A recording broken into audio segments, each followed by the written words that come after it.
എല്ലാ കൂട്ടുകാർക്കും പുതിയൊരു വീഡിയോയിലേക്ക് സ്വാഗതം. നമുക്കിതുപോലെയുള്ള പേപ്പർ പേനുകൾ വളരെ എളുപ്പത്തിൽ തന്നെ ഉണ്ടാക്കിയെടുക്കാവുന്നതാണ്. ഇത് വെറുമൊരു പേപ്പർ പേന മാത്രമല്ല, ഒരു സീഡ് പെൻ കൂടിയാണ്. എന്ന് വെച്ച് കഴിഞ്ഞാൽ ഈ പേനയ്ക്കുള്ളിൽ ഒരു വൃക്ഷത്തിലെ വിത്ത് കൂടി അടങ്ങിയിരിക്കുന്നു. അപ്പോൾ അതെങ്ങനെ ഉണ്ടാക്കുന്നതെന്ന് നമുക്ക് നോക്കാം. വീഡിയോയിലേക്ക് കിടക്കാം.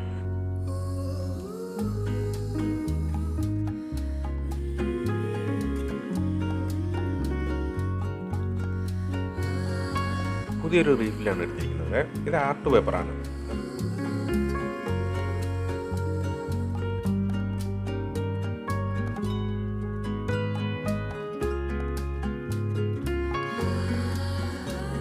റീഫിലേക്കിട്ട് 1 സെൻറ്റിമീറ്റർ കൂടി അധികം നീളമിട്ട് ഇതൊന്ന് മുറിച്ചെടുക്കാം.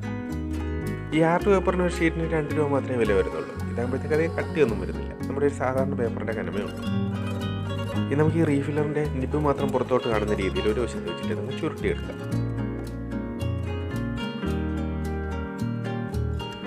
നല്ല ടൈറ്റായിട്ട് തന്നെ ഇത് ചുരുട്ടിയെടുക്കണം.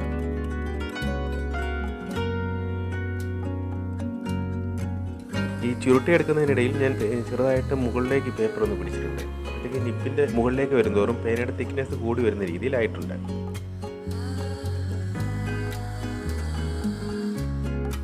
ഇനി ഇൻ്റെ പോർഷനിൽ ഗ്ലൂ വെച്ച് ഒട്ടിച്ചെടുക്കുന്നു.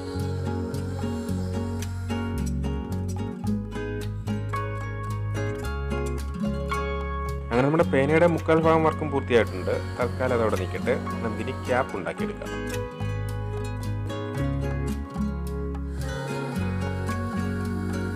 വീതി കുറഞ്ഞ ഒരു പേപ്പർ എടുത്ത് ഈ പേനയിൽ അങ്ങ് ചുറ്റിയെടുക്കാം. ഈ പേപ്പർ ഇത്രയും വേണ്ട, ബാക്കി അങ്ങ് കട്ട് ചെയ്ത് കളഞ്ഞേക്കാം.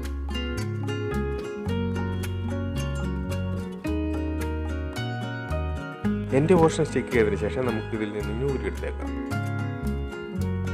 എൻ്റെ ഒരു വശം ഒന്ന് പ്രസ് ചെയ്തെടുത്തിട്ടുണ്ട്.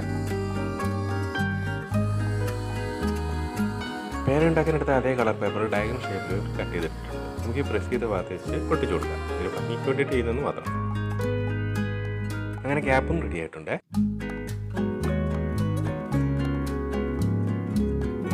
ഇപ്പോൾ ഈ കളർ പേപ്പറൊക്കെ വാങ്ങാൻ പോകാൻ പറ്റാത്തവർ വിഷമിക്കേണ്ട. നമുക്ക് സാധാരണ വൈറ്റ് പേപ്പർ കൊണ്ട് ഇതങ്ങ് ഉണ്ടാക്കിയെടുത്താൽ മതി.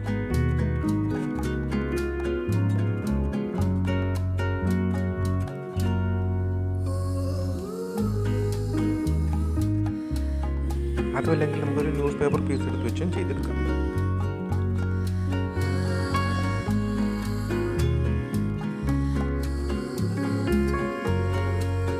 ഇനി കയ്യിൽ കളറൊക്കെ ഉള്ളവർ ആ പേപ്പറിനകത്ത് കുറച്ച് കളറൊക്കെ കൊടുത്ത് വേണമെങ്കിൽ ഒന്ന് ഭംഗിയാക്കിക്കും.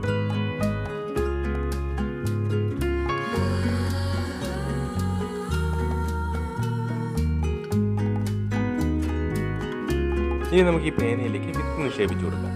കുറച്ച് വൃക്ഷങ്ങളുടെ വിത്താണ് ഇവിടെ എടുത്തിരിക്കുന്നത്. ഈ പേനയുടെ ബാക്ക് സൈഡ് നമ്മളൊന്നും ചെയ്തിട്ടില്ലായിരുന്നല്ലോ. ആ ഹോളിലൂടെ സീഡ് അകത്തേക്ക് ഇട്ട് കൊടുക്കുക. ഇനി ഈ ഭാഗത്തേക്ക് നന്നായിട്ട് അങ്ങ് കയറ്റി വെച്ച് കൊടുത്താൽ മതിയാവും. ഇത് ഗ്ലൂ ചെയ്യണമെന്ന് അത്ര നിർബന്ധമൊന്നുമില്ല.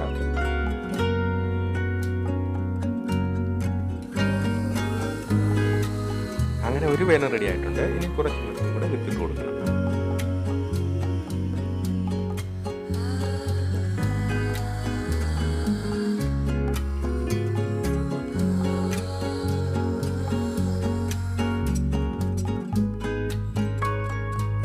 അങ്ങനെ ഞാൻ പല ഡിസൈനിലായിട്ട് കുറച്ച് പേനകൾ ഉണ്ടാക്കിയെടുത്തിട്ടുണ്ട്. നമ്മുടെ ക്രിയേറ്റിവിറ്റിക്ക് അനുസരിച്ച് ഏത് ഡിസൈനിലും നമുക്ക് പരീക്ഷിക്കാവുന്നതേ ഉള്ളൂ.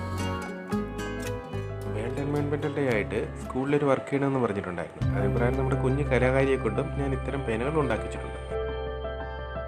കുട്ടികൾക്ക് വളരെ എളുപ്പത്തിൽ ചെയ്യാവുന്ന ഒന്നാണിത്. ഞാനത് ഒരു പ്രാവശ്യം ഒന്ന് ഉണ്ടാക്കി കാട്ടിക്കൊടുത്തു. പിന്നെ എല്ലാം തനിയെ ചെയ്തെടുക്കേണ്ടത്.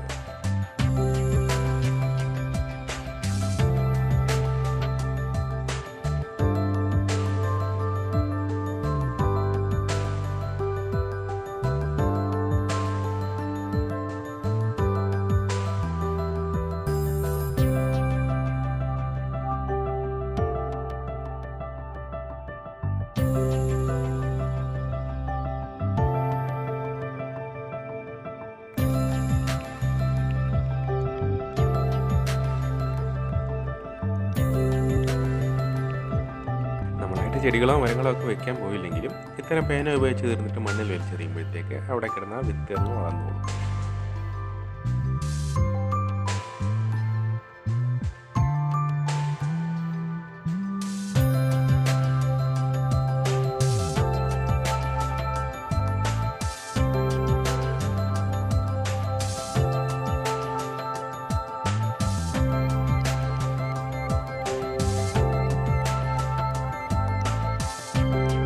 ഇന്ന് പരിസ്ഥിതി ദിനമാണ്. നമ്മൾ ഓരോരുത്തരും നമ്മളുടെ ഭൂമിയുടെ രക്ഷയ്ക്കായിട്ട് പ്രവർത്തിക്കുമെന്ന് ദൃഢപ്രതിജ്ഞ ചെയ്യുക. നമ്മുടെ ശേഷവും ഈ ഭൂമി സുന്ദരമായിരിക്കണം. അങ്ങനെ ആകണമെങ്കിൽ നമ്മളെല്ലാവരും ഒന്നിച്ച് പ്രവർത്തിക്കണം. പ്രകൃതിക്ക് ദോഷമാകുന്ന നമ്മുടെ ഓരോ പ്രവൃത്തിയും ഒഴിവാക്കാം. ഇത് കാണുന്ന എല്ലാവരും കഴിവതും ഒരു വൃക്ഷത്തെയെങ്കിലും നമ്മുടെ പരിസരത്ത് വെച്ച് പിടിപ്പിക്കാൻ ശ്രമിക്കാം. നമ്മുടെ തലമുറയ്ക്ക് വേണ്ടിയിട്ട് നാം ചെയ്യുന്ന ഏറ്റവും വലിയ പുണ്യമായിരിക്കുന്നത്. ഇത്രമാത്രം പറഞ്ഞു നിർത്തുന്നു. ഇനി പുതിയൊരു വീഡിയോ കാണുന്നതായിരിക്കും. Good bye.